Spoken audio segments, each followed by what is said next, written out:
النادي الأهلي أعلن التعاقد مع واحدة من أفضل الصفقات على صعيد خط الوسط على الإطلاق. لاعب بيملك مواصفات استثنائية على صعيد الفاعلية والقيادة والأدوار المركبة داخل الملعب. تقدر تقول إن هو القطعة المفقودة في خط وسط النادي الأهلي. اللاعب ده هو فخر الصناعة التونسية محمد علي بن رمضان. طيب مين هو بن رمضان وإيه هي إمكانياته وإزاي الصفقة دي تحديدا ليها مفعول السحر في خط وسط النادي الأهلي، خصوصا في وجود إمام عاشور؟ ولكن ما تنساش ان زيه زي اي لاعب عنده مميزات وعنده عيوب هنقولها اثناء الحلقه. محمد بن رمضان هو لاعب تونسي عنده 25 سنه وقدمه الاساسيه هي القدم اليمنى. مركزه الاساسي هو سنترال ميدفيلد او لاعب رقم 8، لكنه بيقدر انه يلعب في كل مراكز الوسط زي ما هوريك كمان شويه. اما بقى فريقه السابق هو فرنكفاروش المجري وقيمته التسويقيه هي 2 مليون يورو. خليني في البدايه اسالك، انت بقالك قد ايه بتسمع عن محمد علي بن رمضان؟ 5 أو 6 سنين مثلا؟ طب تخيل معايا كده ان هو زي ما قلت لك عنده 25 سنه، فده بيؤكد ان هو لاعب نابغه وعنده موهبه كبيره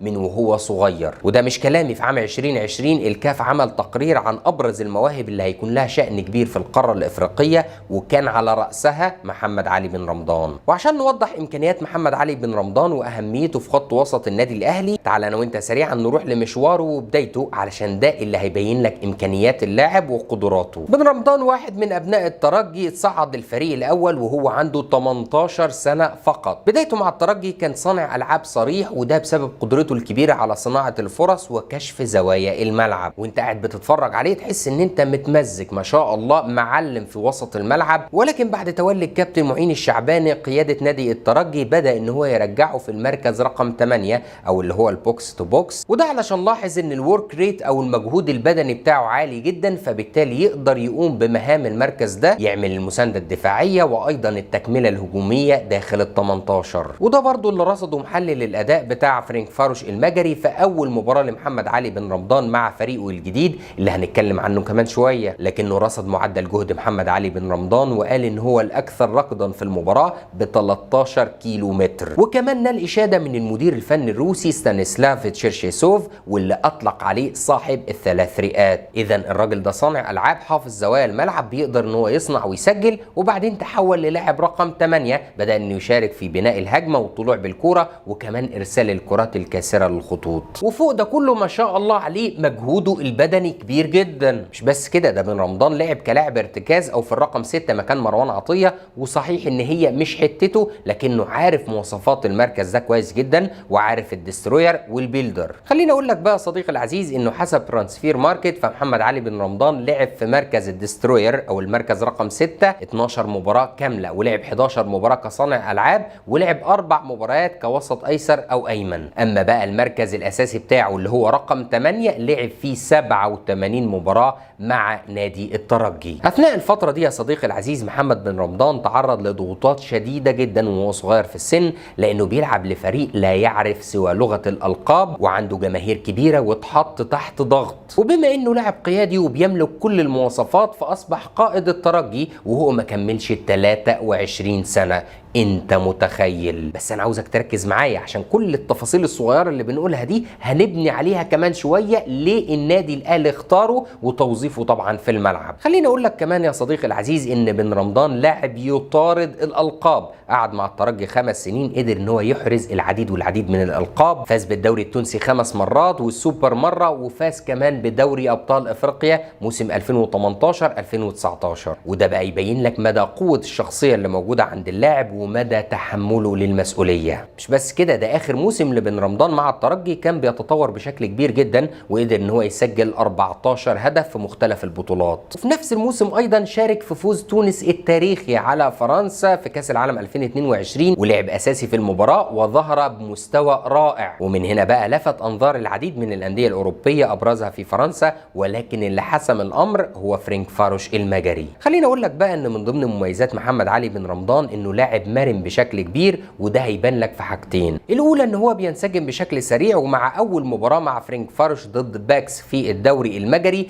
قدر ان هو يصنع 3 اهداف، والاسبوع اللي بعده قدر ان هو يسجل هدفين. وكمان اول مباراه له وهو صغير مع الترجي لما تصعد للفريق الاول كان ظهر بشكل رائع جدا وثبت اقدامه بشكل كبير. اما بقى الحاجه الثانيه هو انه خلال الموسمين اللي لعبهم مع فرينكفاروش المجري تناوب على تدريبه 5 مدربين، الروسي تشيرشيسوف مرورا بالمجري كسابا ماتي، والثالث هو نجم الانتر السابق يان ستانكوفيتش، والرابع هو الهولندي باسكان يانسن، وحاليا هو نجم توتنهام هوتسبير روبي كين. خليني اقول لك بقى ان تغيير المدربين ده اجبر محمد علي بن رمضان ان هو يلعب في 5 مراكز مختلفه، وقدر ان هو يتالق بشده. حتى الموسم الحالي اللي هو يعتبر الاسوأ بسبب قله مشاركاته او مشاركاته كبديل مع روبي كين، لعب 34 مباراه، سجل 6 وصنع 3. وزي ما قلت لك في البدايه ان هو لاعب بيطارد الالقاب، فقدر ان هو يفوز بالدوري المجري للعام الثاني على التوالي. ده غير انه لعب في الدور التمهيدي لدوري ابطال اوروبا، ولعب في الدوري الاوروبي، وكان تالق بشكل كبير في المباراه اللي كانت امام الكمار الهولندي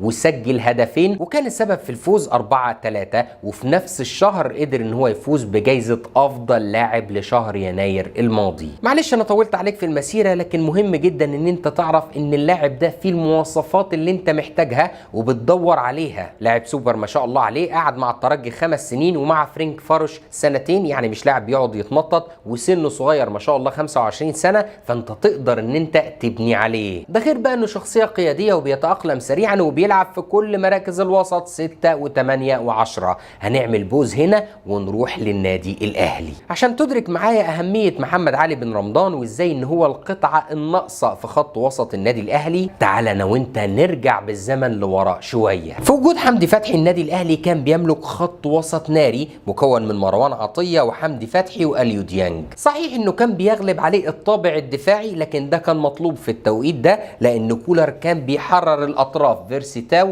وحسين الشحات، وكان بيعتمد على انطلاقات حمدي فتحي في الهاف سبيسز او في انصاف المساحات من البلايند سايد او الجانب الاعمى للخصم. ومش محتاج اقول لك ان حمدي فتحي في الموسم ده تألق بشكل كبير، سجل 4 وصنع 4 بسبب التكمله الهجوميه. وفوق ده كله كان فيه ميزه مهمه جدا، وهو ان عنده الورك ريت بتاعه او المجهود البدني عالي، فبالتالي كان بيقدر ان هو يعمل الريبوزيشن او العوده للخلف بشكل مثالي. والنتيجه كانت ايه؟ اهلي عظيم على الصعيد الدفاعي، مرعب على الصعيد الهجومي، واكل الاخضر واليابس. متفقين كده؟ بعد رحيل حمدي فتحي جه لاعب مواصفات مختلفه تماما، وهو امام عاشور، ومش محتاج ان انا اكلمك على امكانياته، لكن قدرات امام عاشور الهجوميه اجبرت كولر ان هو يلعبه كصانع العاب او حتى كسكند سترايكر او مهاجم تاني، او ان هو يلعب على الطرف. وهنا بقى حصلت القصه اللي انا حكيتها لك اكتر من مره، وهو ان اللاعب الثاني اللي جنب مروان عطيه هو لاعب مواصفات دفاعيه، فاختار اكرم توفيق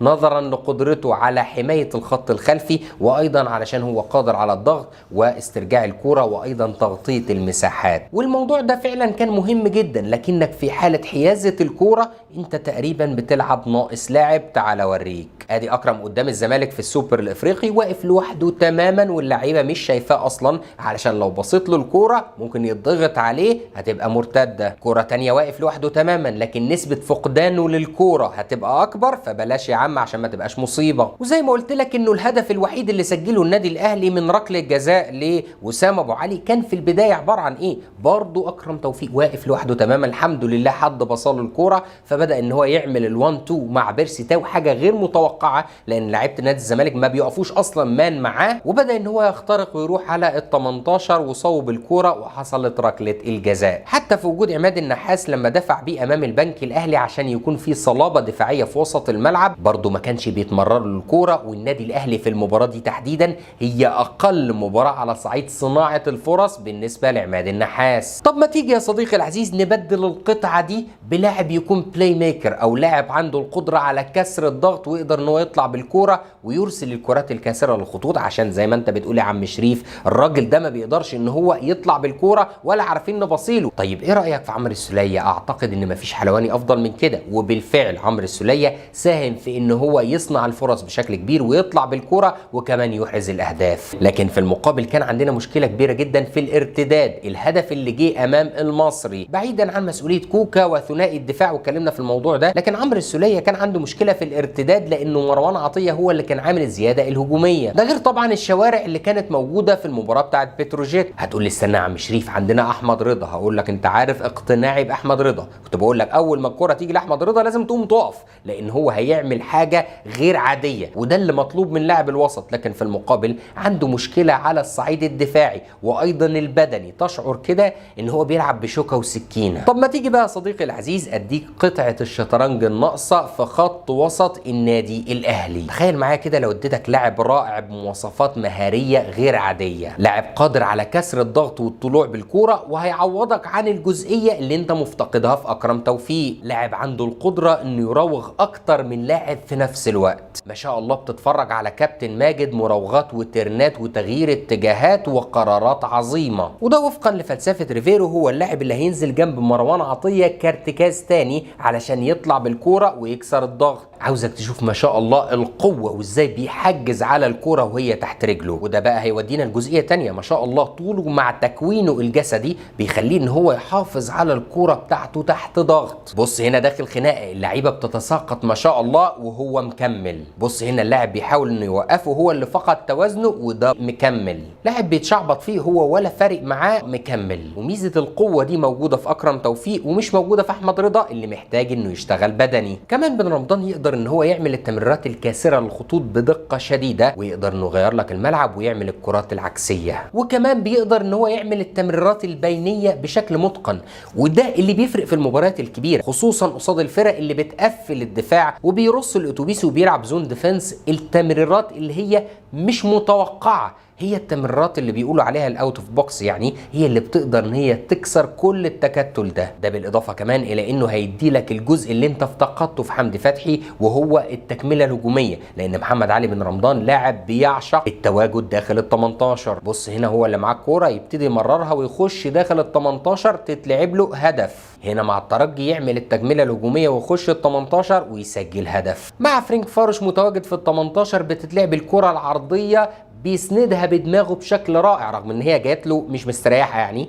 لكن بيديها للمهاجم يسجل هدف. ودي بقى هتودينا لجزئيه مهمه جدا. محمد علي بن رمضان طويل ما شاء الله عليه وبيقدر ان هو يلعب بدماغه بشكل رائع، ودي برضه انت افتقدتها في حمدي فتحي في حاجتين. الاولى هي الكرات الطوليه اللي بيلعبها الخصم في عمق الملعب. عندك الاولاني مروان عطيه متر و70 سم، واللي كان متواجد الثاني اللي هو كان اكرم توفيق ما بيلعبش بدماغه. فبالتالي انت قدامك حلين، يا اما تجيب جراديشار او وسام ابو علي هو اللي ينزل في وسط الملعب عشان يلعب الكرة بدماغه، او انك تطلع واحد من الدفاع علشان يكون متواجد مع الراجل اللي هيلعب الكرة يحاول ان هو يلعبها وفي المقابل هيسيب مكانه فاضي. لكن انت دلوقتي عندك راجل طويل بيقدر ان هو يلعب بدماغه بشكل كويس جدا في المكان ده، ويقدر انه يستقبل الكرات الهوائية، وكمان بيقدر ان هو يلتحم. والجزئية الثانية بقى ان هو بيقدر ان هو يكمل ويعمل التكملة الهجومية ويخش زي حمدي فتحي ويسجل بدماغه. مش مسألة ان هو لاعب بتجيله الكرة بيعرف يلعب بدماغه، لا ده لاعب هيدر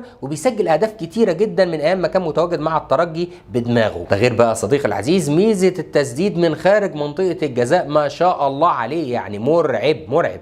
تخيل معايا كده لما يكون انت معاك زيزو بيعرف يسدد، تريزيجيه بيعرف يسدد، كمان وسام ابو علي بيعرف يسدد، جراديشار بيعرف يسدد، وكمان الراجل رقم 8 اللي متواجد هو مع امام عاشور الاثنين برضو بيعرفوا ان هم يسجلوا. فده يبين لك انت اصبح عندك اسلحه مرعبه بسم الله ما شاء الله عليه. وكمان بن رمضان بيقدر ان هو يسدد الكرات الثابته ويسدد ركلات الجزاء، وكمان بيصوب برجليه الاثنين.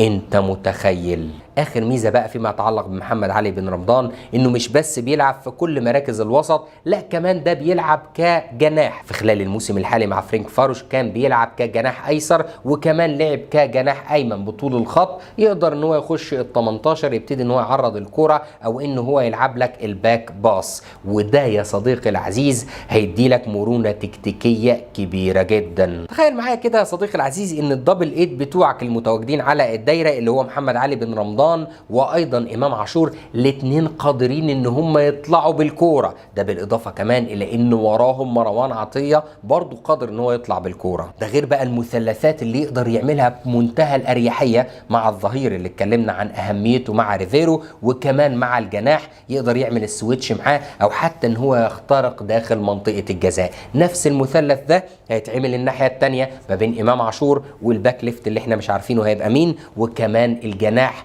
اللي هيبقى بقوة مين ما شاء الله، قوة تريزيجيه. اما بقى لو انت بتدور على لغة الارقام فخليني اقول لك ان بن رمضان دقة الكرات الطولية هي 68%، وخلي بالك ده رقم كويس. هتقولي 68% ده قليل، هقول لك الكرات الطولية هي الكرات الريسكي العابرة للقارات، ودي اكيد وضع طبيعي لازم تكون نسبتها قليلة. طب ما تيجي نشوف الكرات القصيرة وصلت دقتها ل 86 او 87%، ودي نسبة عظيمة جدا جدا. ده بالاضافة كمان الى ان نسبة تمريراته في التلت الهجومي الى الامام يعني ما شاء الله كبيرة جدا جدا، وكمان لاعب بيقدر انه يستخلص الكورة بمعدل 3 مرات في كل مباراة، وده متوسط خلي بالك، ده يعني ده رقم متوسط ما هوش رقم كبير لكن رقم مقبول جدا. وكمان بيفوز ب 3.5 التحام هوائي في كل مباراة عشان ما شاء الله القوة الجسدية، وكمان بيلعب بدماغه. لكن فوق ده كله يا صديقي العزيز انك هيكون عندك منافس قوي جدا لامام عاشور، وما تعلمش بكره في ايه. تعال انا وانت بقى صديقي العزيز نروح للعيوب. رغم المرونه التكتيكيه الكبيره جدا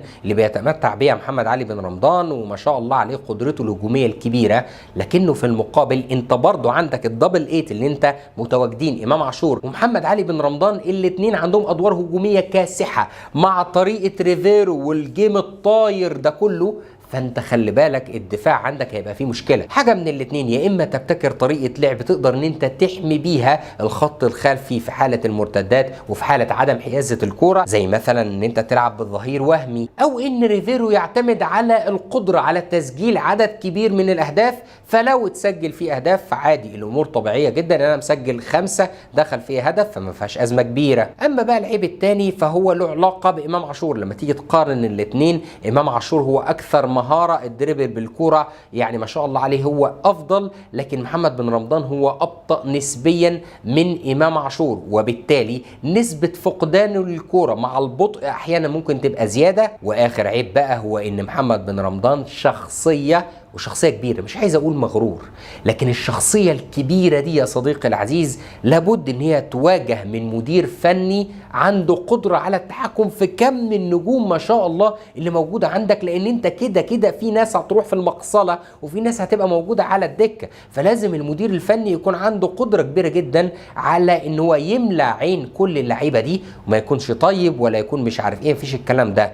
فهل ريفيرو عنده القدره على التعامل مع النجوم؟ ده اللي احنا هنعرفه ونشوفه. انا اسف جدا ان انا طولت عليك في حلقه النهارده، لكن كان في كلام تكتيكي مهم جدا محتاجين ان احنا نتكلم فيه. قول لي انت رايك في الحلقه، وقول لي كمان رايك في محمد علي بن رمضان. هل هو قادر ان هو بامر الله تعالى ينقل خط وسط النادي الاهلي نقله كبيره جدا ويكون على مستوى التوقعات؟ ما تنساش ان انت تدعي لاخواتنا في فلسطين وايضا لبنان لعل الله يزيل الغمه. اشوفك الحلقه الجايه.